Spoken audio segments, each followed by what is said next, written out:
சிந்தனையை ஒருமுகப்படுத்தி செல்வத்தை குவியுங்கள். Napoleon hill. ஒருவருக்கு தன் கணக்கியல் துறையின் அறிவை பயன்படுத்தி எவ்வாறு பணம் சம்பாதிப்பது எனத் தெரியவில்லை. ஆகவே அவர் ஒரு விளம்பர வாசகங்களை எழுதும் ஒரு இளம் பெண்ணின் உதவியுடன் கணக்கு வழக்கை புதிய கணக்கியல் அமைப்பு முறையின் அனுகூலங்களை விவரித்து மனதை கவரும் விதத்தில் ஒரு விளம்பர அட்டையை தயாரித்தார்.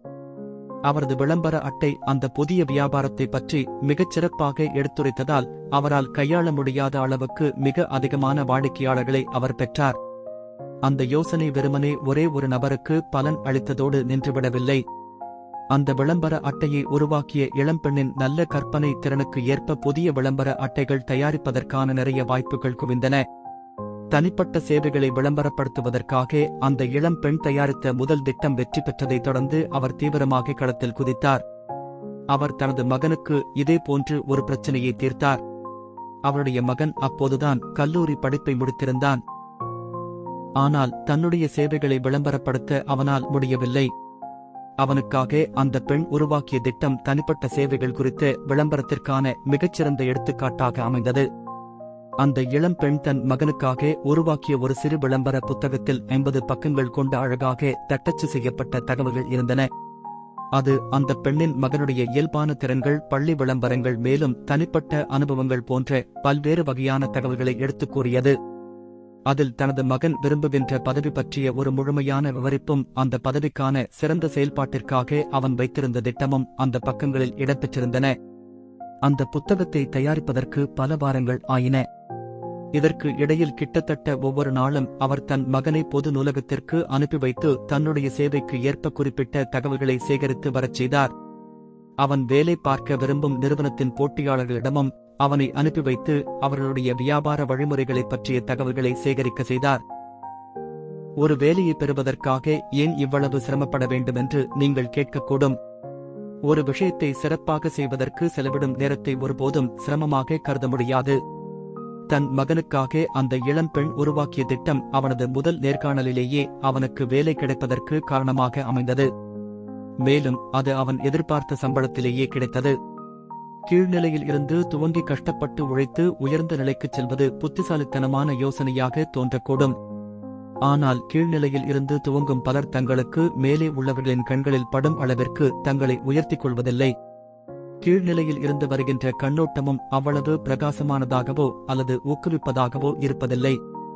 லட்சியத்தை கொன்று விடுகின்ற ஒரு போக்கு அதனிடம் உள்ளது. கீழ்நிலையில் இருந்து துவங்காமல் அதற்கு ஓரிரு படிகள் மேலிருந்து துவங்கும் போது ஏன் பலன் அளிக்கிறது என்பதற்கான இன்னொரு காரணம் உண்டு. ஏனெனில் அப்படி செய்வதன் மூலம் சுற்றும் முற்றும் பார்த்து மற்றவர்கள் எவ்வாறு முன்னேறுகிறார்கள் என்பதனை கண்காணித்து வாய்ப்புகளை தேடி எந்த தயக்கமும் இல்லாமல் அவற்றை ஏற்றுக்கொள்ளும் பழக்கத்தை உங்களால் உருவாக்கிக் கொள்ள முடியும். இதற்கு எடுத்துக்காட்டாக டான் ஹாலிபின் என்பவர் தனது கல்லூரி நாட்களில் சாம்பியன் பட்டம் வென்ற கால்பந்து அணியின் மாணவ மேலாளராக இருந்தார். மிகவும் அனுகூலம் அற்ற நேரத்தில் ஹாலிபின் தனது கல்லூரி படிப்பை முடித்தார். பணவீழ்ச்சி காரணமாக அப்பொழுது வேலை வாய்ப்புகள் குறைவாகவே இருந்தன. எனவே வங்கி முதலீடுகள் மற்றும் திரைப்படத்துறையில் சிறிது காலம் செலவிட்ட பிறகு எதிர்காலத்திற்கான ஒரு நம்பிக்கையை கொடுத்த ஒரு வேலையில் சேர்ந்தார். மின்சாரத்தால் இயங்கிய காது கேளாதோருக்கான கருவியை கமிஷன் அடிப்படையில் விற்கும் வேலை அது. கிட்டத்தட்ட 2 ஆண்டுகள் அவர் அந்த வேலையில் நீடித்தார். ஆனால் அது அவருக்கு திருப்தி அளிக்கவில்லை. அவர்தான் வேலை பார்த்து நிறுவனத்தின் உதவி விற்பனை மேலாளர் பதவியின் மீது முதலில் குறிவைத்தார். தன் இலக்கை அடையவும் செய்தார். அந்த ஒரு நடவடிக்கை அவர் இன்னும் பெரிய வாய்ப்புகளை பார்ப்பதற்கு ஏற்ப ஓரளவு உயர்ந்த நிலையில் அவரை கொண்டு போய் நிறுத்தியது. தனது புதிய பதவியில் காது கேளாதோருக்கான கருவிகளை அவர் சிறப்பாக விற்பனை செய்தார். ஹால்பின் வேலை பார்த்து நிறுவனத்திற்கு போட்டியாக விளங்கிய நிறுவனத்தின் தலைவர் ஹால்பின்க்கு தன்னை வந்து சந்திக்குமாறு அழைப்பு விடுத்தார். நீண்ட காலமாக இயங்கி வந்து கொண்டிருந்த தனது நிறுவனத்தின் பெரும் விற்பனைகளை தட்டி பறித்து தன் வசப்படுத்திக் கொண்டிருந்த ஹால்பின் பற்றி அவர் தெரிந்து கொள்ள விரும்பினார். அந்த சந்திப்பு முடிந்தபோது அந்த போட்டி நிறுவனத்தின் புதிய விற்பனை மேலாளராக நியமிக்கப்பட்டார். பிறகு ஹால்பின் திறமையும் உறுதியையும் பரிசோதிப்பதற்காக புதிய வேலையில் அவரை தனியாக விட்டுவிட்டு 3 மாதங்களுக்கு அந்த நிறுவனத்தின் உரிமையாளர் வேறு வேலைக்காக சென்றுவிட்டார். ஆலிப்பின் தோற்கவில்லை, ஏனெனில் இவ்வுலகம் ஒரு வெற்றியாளரை விரும்புகிறது, ஒரு தோல்வியாளர் மீது கவனம் செலுத்த அதற்கு நேரமில்லை என்ற அமெரிக்காவின் தலைசிறந்த கால்பந்து பயிற்றுவிப்பாளரின் கூற்று அவருக்கு அளித்த உத்வேகத்தில் ஆலிப்பின் தன் வேலையில் முழுமூச்சாக ஈடுபட்டதன் விளைவாக விரைவில் அந்த நிறுவனத்தின் துணைத் தலைவர் பதவி பெற்றார். நாம் ஒவ்வொருவரும் உயர்ந்த நிலைக்கு உயர்வதும் அல்லது கீழ்மட்டத்திலேயே தங்கிவிடவும் நம்மால் கட்டுப்படுத்தக்கூடிய சூழ்நிலைகளின் காரணமாகத்தான். ஆனால் அவற்றை நாம் கட்டுப்படுத்த விரும்ப வேண்டியது அவசியம். வெற்றியும் தோல்வியும் பெரும்பாலும் பழக்கத்தின் விளைவுகளே. தோல்வியிலும் சரிவெற்றியிலும் சரி வியாபார தொடர்புகளின் இன்றி அமையாத காரணி கோட்பாட்டின் மீதான நம்பிக்கை. கீழ்மட்டம் என்பது எந்த ஒரு நபருக்கும் சலிப்படையச் செய்கின்ற மற்றும் இயந்திரத்தனமான லாபம் அற்ற ஒரு இடமாகும். அதனால்தான் முறையாக திட்டமிடுவதன் மூலம் கீழ்நிலையில் இருந்து துவங்குவதை தவிர்த்து அதற்கு மேலாக ஓரிரு படிகளில் துவங்குவது சிறந்தது. உங்களிடம் கற்பனை வளம் இருந்து உங்களுடைய தனிப்பட்ட சேவைகளுக்கு அதிக லாபகரமான ஒரு வேலையை நீங்கள் தேடிக்கொண்டிருந்தால் அதற்கான தூண்டுதலாக இதனை எடுத்துக்கொள்ளலாம். ஒரு இளைஞர் 1 மணி நேரத்திற்கு 5 சென்ட்டுகள் ஊதியத்தில் ரயில்வேயில் வேலைக்குச் சென்றார். ஆனால் பல பயிற்சி வகுப்புகளில் சேர்ந்து நீராவி என்ஜினை பற்றிய அனைத்து விஷயங்களையும் அவர் எப்போதும் கற்று வந்தார். அவர் தன் தொழில் வாழ்க்கையில் படிப்படியாக உயர்ந்து ஒரு மிகப்பெரிய நிறுவனத்தில் கண்காணிப்பாளராக பதவி உயர்வு பெற்றார். பிறகு அவர் செய்த ஒரு காரியம் அவரது நண்பர்கள் வட்டாரத்தில் அவருக்கு கிறுக்கன் என்ற பெயரை பெற்றுக் கொடுத்தது. அவர் ஒரு முறை கண்காட்சி ஒன்றை பார்க்க சென்றபோது அங்கு ஒரு கார் அவரது கவனத்தை கவர்ந்தது.